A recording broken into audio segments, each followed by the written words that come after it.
Hello বন্ধুরা, সবাইকে good morning. চলে এসেছি আমার ফার্স্ট মিনি ব্লগ নিয়ে। সকাল সকাল ঘুম থেকে উঠে পড়েছি। বাইরে বেশ ঠান্ডা ঠান্ডা ওয়েদার ছিল, পৌষ পার্বণের ঠান্ডা। তো আপনারাও আজকে সকালে কে কখন উঠলেন আমাকে জানাতে কিন্তু একদম ভুলবেন না।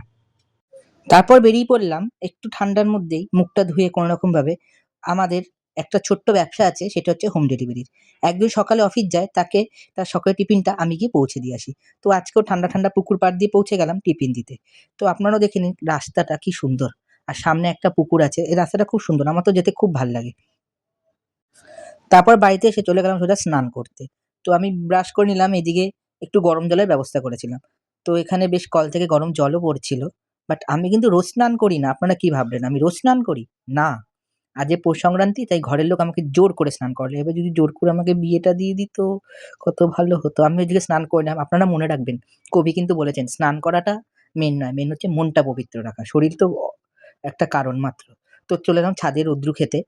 তো অনেকক্ষণ রোদ্রে দাঁড়িয়েছিলাম, আর আমাদের চারিদিকে এত ফ্ল্যাট হয়ে গেছে, তাই রৌদ্র অনেকটা কমে গেছে। তো এদিকে আমার চুলটা বেশ ভেজা ভেজাই ছিল, যেহেতু আজকে আমি শ্যাম্পু করেছিলাম।